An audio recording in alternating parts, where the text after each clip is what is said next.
Welcome to the Wind Up with Will, everyone. I'm your host, Will, here, and today I'm going to be talking about football.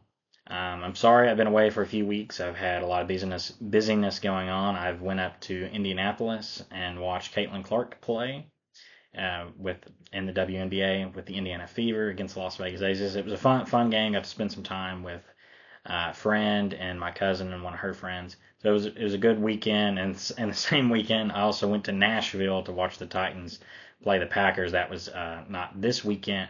Yeah, it was this. No, it was I'm sorry, it was the previous weekend. I'm getting confused. It was not this past weekend, but the previous weekend. Time's flying, man. Um, I've been kind of on the move. I've had or been moving, I've been on the road a lot. Is what I mean to say. I've been on the road a lot and been traveling, had things going on. So I've just not had enough time to sit down and do some videos. Hoping that's going to change here soon. My lighting is really off. I'm gonna have to get me a light or something. My face is really dark here. I got to get some lights or something here. Um, but I want to talk about football because the last few weeks of college football, I've missed out on talking about that. I missed out on talking about the NFL the last few weeks.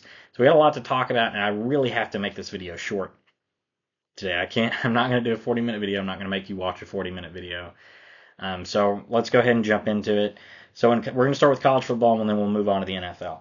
So in college football, week one, so some of my predictions for the college football playoff, if you've not watched that was one of my last videos I did. A lot of those are looking very wrong at the moment, but some of them are looking promising, as promising picks.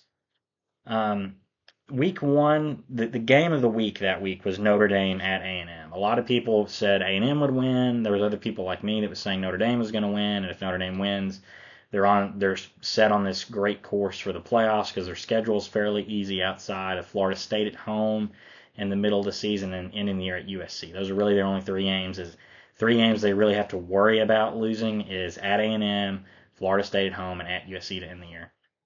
Notre Dame went to A&M and won 23-13. It was a great game. Notre Dame's defense looked good. It looked like, okay, hey, Notre Dame is actually legit.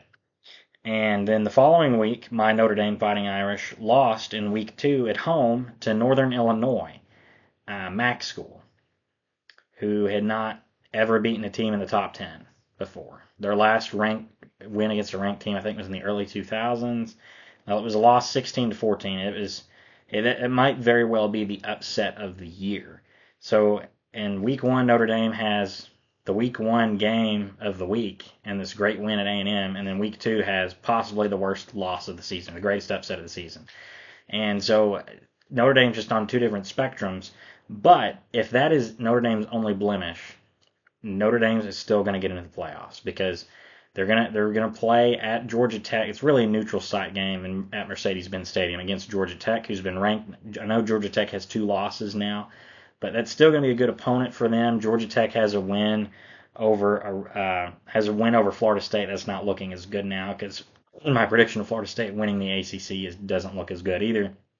Because Florida State started 0-3, horrible start for a team that really should have been in the college football playoffs last year and just started a whole downfall. Them not making the playoffs last year. I don't know if that's in their head or what.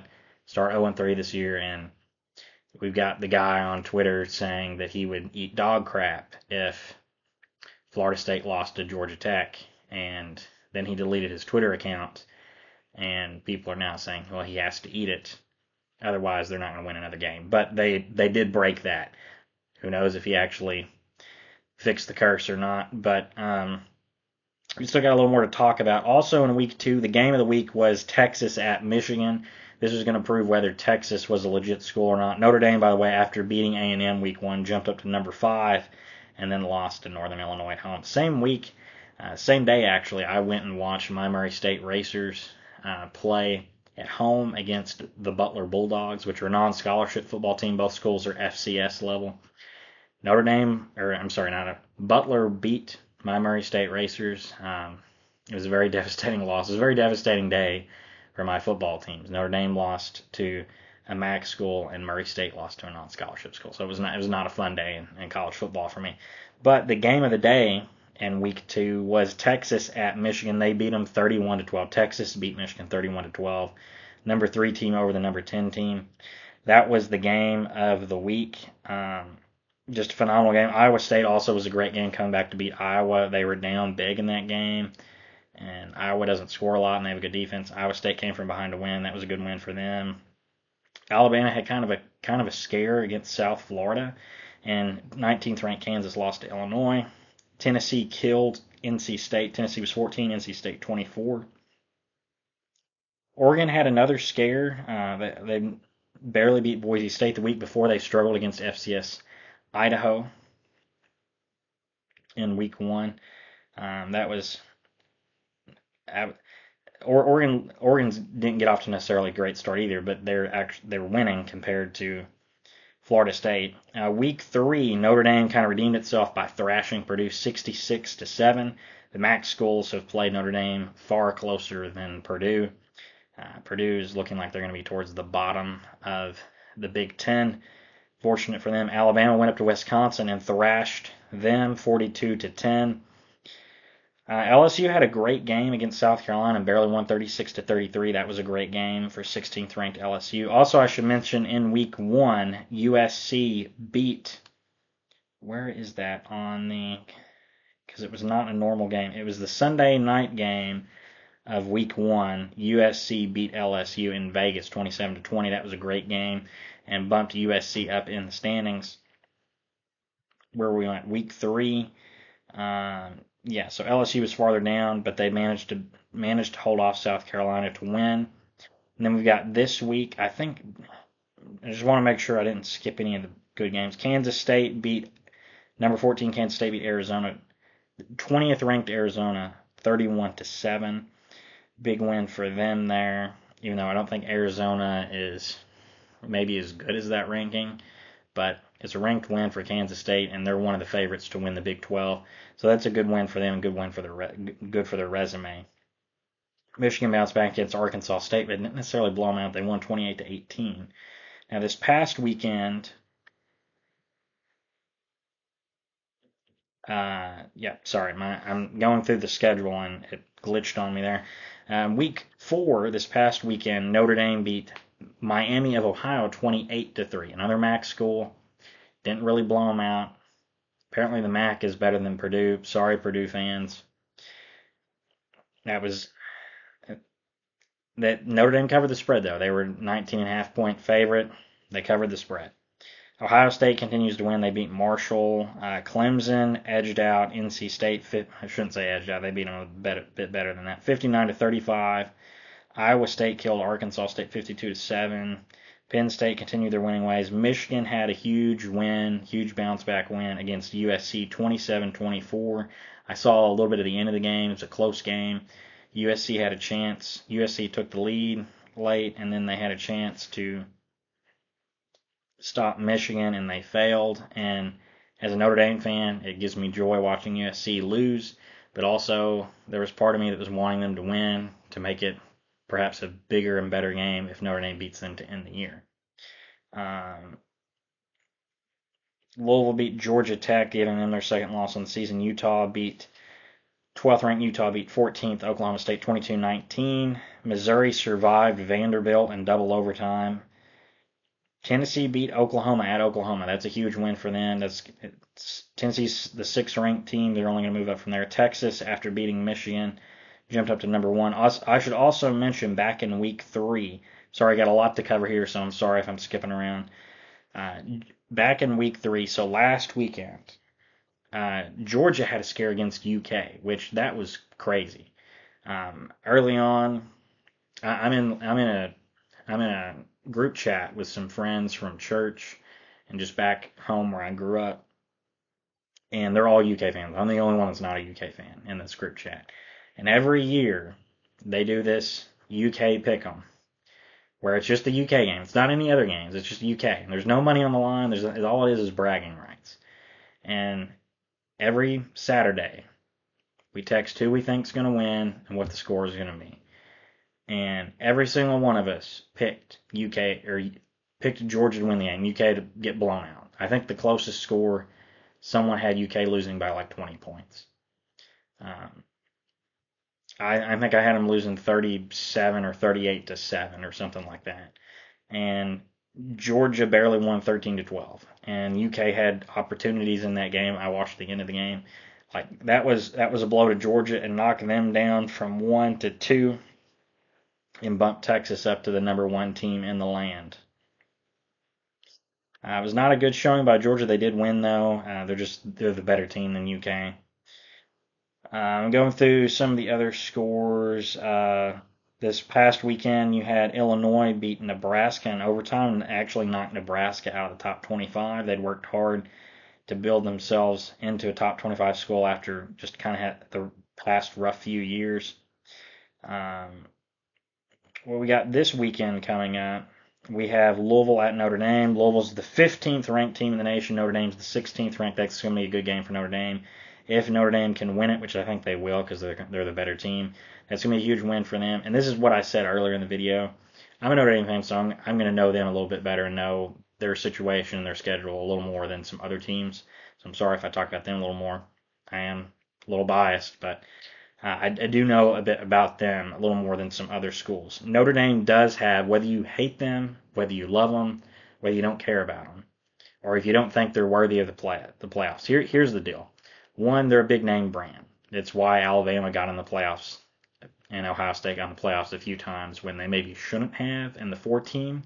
In a 12-team playoff, if Notre Dame has one loss, they're going to go in. Even if that's that bad loss against Northern Illinois. I think the only way they don't go in is if you have several other teams that have great resumes that you normally wouldn't think of, say like Kansas or Iowa State, perhaps even Louisville, where they only have one loss on their schedule. Maybe they have a second loss that's in the conference title game. Say it's Louisville or something. Maybe in a situation like that, they edge out Notre Dame. But you have to have a lot of those schools and a lot of things go right for that. Because if Notre Dame wins out, because they're going to be, that means they beat number 15th ranked Louisville this week. They beat Texas A&M, who's back in the top 25 now. They beat them week 1. They win at Georgia Tech, and really more of a neutral site game. But Georgia Tech was ranked earlier this year. Georgia Tech's a decent team, and I think in some ways is a lot better than people thought. Who else is on the schedule? You got Florida State at home. Florida State is not looking so good now. At one point, I think Josh Pate and several other people were saying that Florida State at Notre Dame might be one of the candidates for game of the year. It's not looking like that now. I mean, it still could be a great game. But beating Florida State at home, that should be an easy win. It's not going to be what people thought earlier in the year. But if you beat them, hang your hat over winning against another Power 5 school and end the year at USC. If you win that game, that's really going to be the thing that gets you in. Because USC has looked like a playoff team so far. I know they lost to Michigan, but they look like a good school. They beat LSU, who's ranked. They could have beat Michigan. I think USC has looked a lot better than I thought they were and what a lot of other people have said. You win that game at the end of the year, you're getting in the playoffs. So Notre Dame does still have a shot at the playoffs, even with a horrible loss in Northern Illinois, but they have to win out. If they have a second loss, probably not getting in. If the second loss is at USC and it's close, it's going to depend on how other teams do, what other teams' resumes are, what are the other two-loss teams, because there probably is going to be at least one, maybe two-loss teams that get in the playoffs.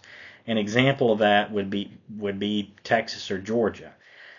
Say Georgia goes and beats Texas at Texas later this year, and then Texas and Georgia rematch in the SEC championship game, and Texas loses again. Are we going to say that their two losses to Georgia knocks them out of the playoffs? I don't think so, and I think a lot of other people don't think that as well. And say it's reverse. Say Texas beats Georgia both of those times, or say it's Alabama. Are we going to really say that they don't deserve to be in the playoffs, or is the committee going to say that? They're probably not. So you're going to have probably at least a couple two-loss teams in. More than likely teams that are playing in their conference title game, where it's, hey, they were the best team all year, and the only reason they had that second loss is because they played in the conference title game, and someone's got to win it, and it wasn't them. But their resume says they should be in the playoffs. So you might have some teams that don't even get to play in their conference title game, but they get in over the team that did because they don't have that second loss, or the one loss that team had in the regular season was a bad loss. So there's going to be a lot of debate. There's still a lot to change. There's a lot to go on. There's a lot of collateral damage that's got to fall out from this. Some other games upcoming this weekend: Kentucky at Ole Miss. Kentucky gave Georgia a scare the previous weekend. I don't even know if UK played anyone this past. UK played Ohio. They beat them. But playing at Ole Miss is going to be, they're a 17.5 point favorite. That should be easy for Ole Miss, but you never know. They gave Georgia a scare. Michigan and Minnesota play. That could be somewhat a tough game for Michigan. They might have a letdown from USC, and Michigan has not looked as good as last year. Oklahoma State at Kansas State. These are two teams favored in the Big 12. Both of them are in the top 25. That's going to be a good game this weekend. That's 11 a.m. Saturday. Wisconsin at USC. I think that'll be a good game. What has the potential to be a good game? USC's favored by 14.5. Wisconsin didn't necessarily, apparently, they didn't look good against Alabama, so they might not look good against USC, but they're Big Ten rivals now, so that's good. Something I forgot to mention earlier is UCLA's first Big Ten game was against Indiana in Los Angeles, and Indiana beat them. This is your welcome to the Big Ten moment. It was kind of funny because Indiana is not normally very good in football, and they beat UCLA, who is usually okay in football. But a great win for Indiana, beating UCLA. We got Oklahoma and Auburn facing each other this Saturday. Arkansas at A&M. We got Mississippi State at Texas. That should be a blowout. When Mississippi State has looked horrible, they got killed by Toledo earlier in the year. That is going to be a blowout. Ohio State and Michigan State is going to be a decent game. What other game? There's a lot of games this weekend. Boise State is now in the top 25, is hosting Washington State. Going to be future members of the Pac-12, the future Pac-12 together. But the biggest games this weekend, you've got Utah hosting Arizona, who's knocked out of the top 25 just recently. And Utah is probably the favorite to win the Big 12 now. They're the 10th team in the country, and then the two other really good games, the immediate key market games this coming weekend in college football, is Georgia at Alabama, number 2 versus number 4. Georgia's a 1.5 point favorite. I'm going to say Georgia probably wins the game. I think they're the better team. I think Alabama is not quite what they were under Saban. They're still going to be really good, and it's going to be a great game more than likely. And then the other game is number 19 Illinois at number 9 Penn State. Illinois has played well. I mean, they've gotten themselves in the top 25, had a good win over Nebraska last week. Penn State is a 17.5 point favorite. I don't think they will win by that margin. I think it'll be closer than that. I think Penn State will win, but I think Illinois will play them a lot closer than that. So that's going to be a good game. The current rankings, just go through the top 10 real quick because we're running short in this video. I still got to cover the NFL briefly. Texas at 1, Georgia 2, Ohio State 3, Alabama 4. Tennessee's up to 5, Ole Miss at 6, Miami's at 7. I really should have picked them to win the ACC instead of Florida State.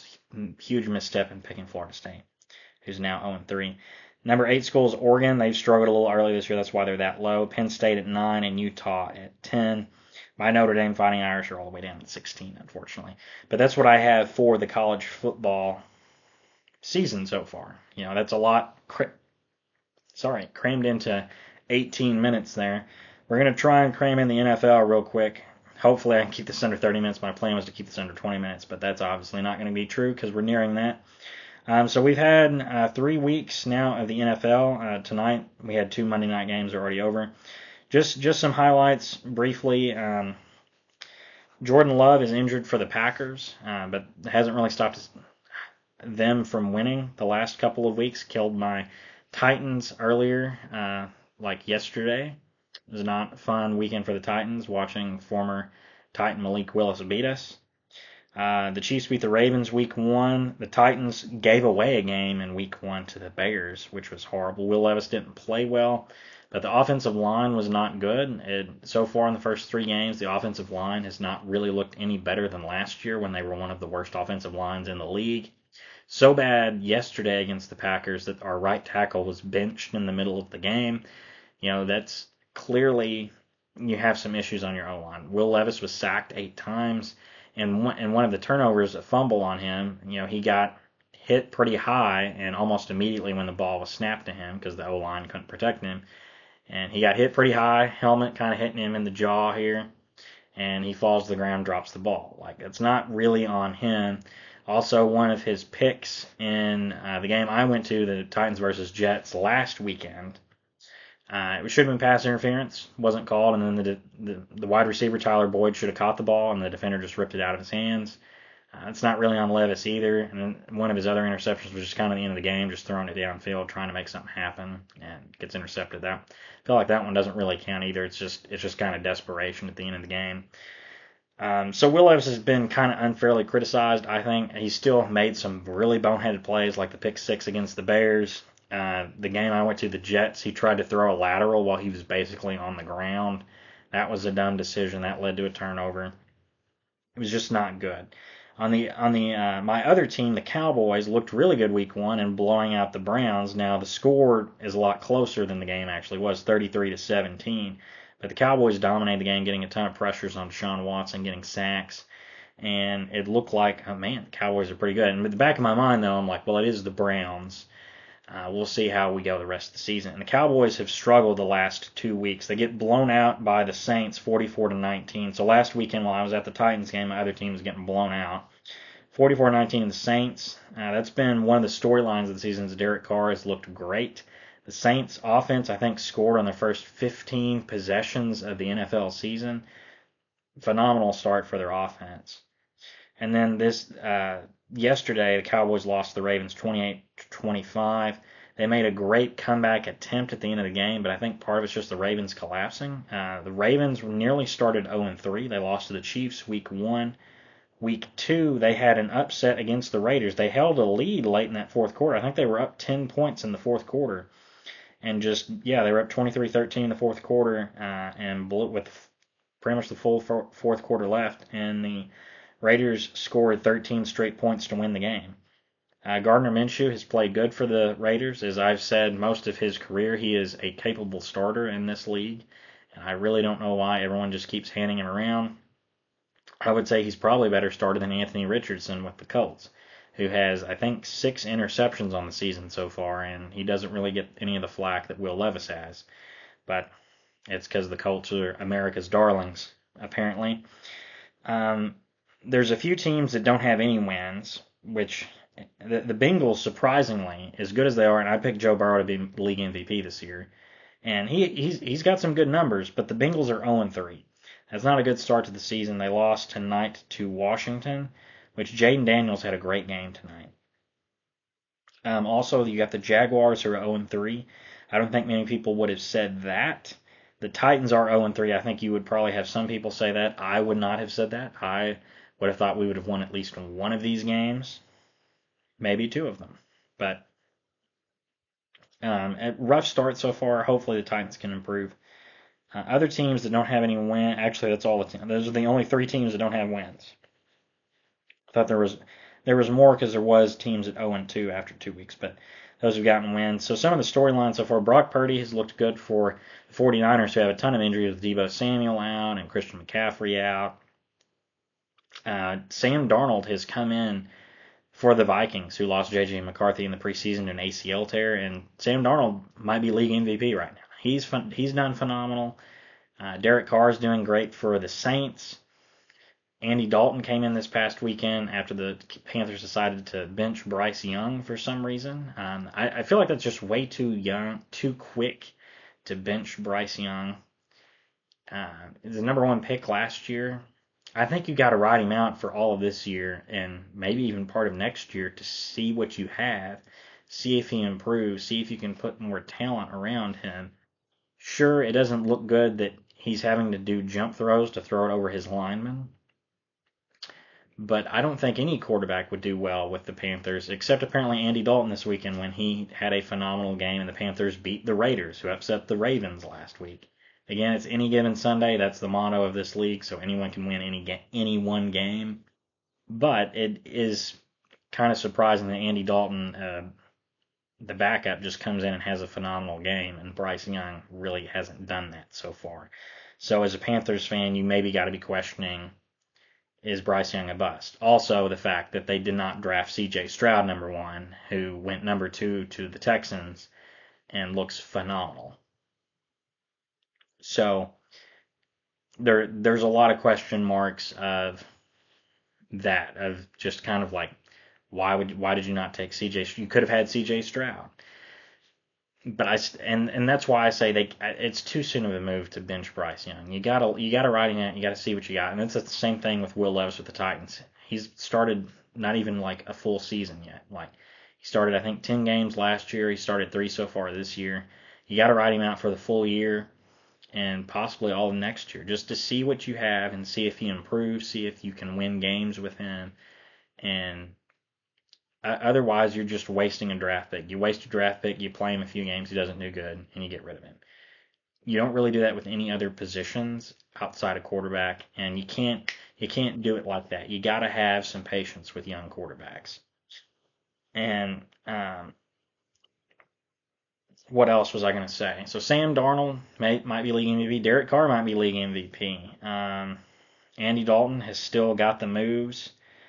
Malik Willis looked good for the Packers, again, in the last 2 weeks, them getting wins. They've found ways to continue winning. The Cowboys, my Cowboys have not looked good. The defense has looked horrible the last 2 weeks.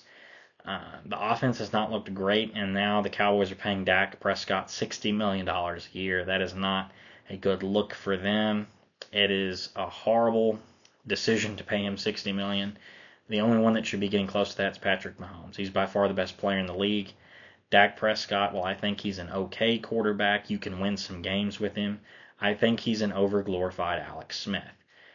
He's a game manager that at times can make some deep throws, but if everything doesn't fall perfectly his way, he's going to struggle to win big games or have comebacks or to get you playoff wins. And when you're paying that much, when you're paying $60 million a year for a quarterback, they ought to be Patrick Mahomes. They ought to be making the insane throws. They ought to be able to carry the team when you're down 20 points and you have that miraculous comeback win at least once a year. You should be getting at least to the conference title game every now and then. Lamar Jackson has 2 MVPs, even though I would argue he maybe shouldn't have won last year. He has 2 MVPs and made it to the AFC title game last year. His team has had the #1 seed. He's won playoff games. He's had big moments. He's been in shootouts with Patrick Mahomes. And to be fair, though, he does play in the same conference as him, so schedule-wise, it's more likely to happen. But how many times do you see Dak Prescott in games like that? You don't.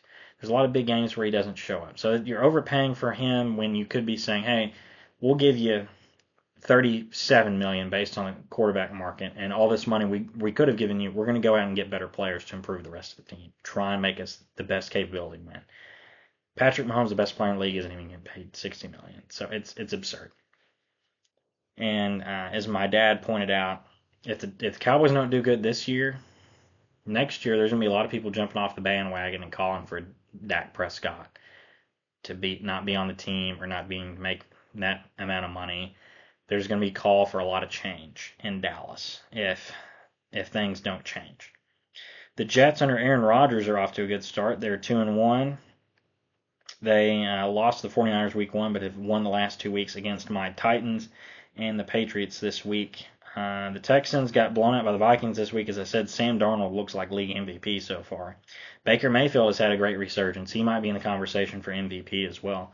The league is just upside down. Oh, and another story. Tua Tagovailoa.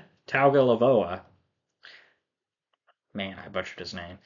Tua, the quarterback for the Dolphins, got a concussion in, was it week 1, I believe? All the way back in week 1? It was not. It was week 2. Week 2 against the Bills is when he got his concussion. He was tackled by Damar Hamlin, a guy who died on the field a few years ago, and now Tua gets a concussion from being tackled by him. It's his 3rd concussion in a short time. I believe it's his 3rd concussion. So there's conversations of should Tua retire, should he step away from football. He said he's coming back, but he's going to be out a few weeks. And the Dolphins' backup quarterback, Skylar Simpson, was actually hurt this past week in their game against the Seahawks and had to be replaced by their third-string quarterback. So some people are saying that Ryan Tannehill should get the call to go back to the Dolphins and to be the ultimate Titans revenge tour, because that's who the Titans play this next week. Get beat by Malik Willis this week, and next week we're going to get beat by Ryan Tannehill. Hopefully that doesn't happen, but the Titans are not off to a good start. My Cowboys are not off to a good start either, even though they have one win. But they are playing the Giants this Thursday night, so hopefully that's a bounce back win there. But I won't be able to watch the game fully because I will be in Atlanta watching my New York Mets take on the Braves. But that's a topic for another video. Hopefully I can get a video out tomorrow talking about the end of the MLB season. That's all I have for this video. I know it was me just rambling on for 30 minutes, but I needed to get a video out. I hadn't done one in a while, and I want to talk about the current college football and NFL landscape. Hopefully you like this video. If you don't, tell me why you didn't like it down in the comments. Tell me your thoughts on the college football and NFL season so far, and I will see you guys in the next video. Bye-bye.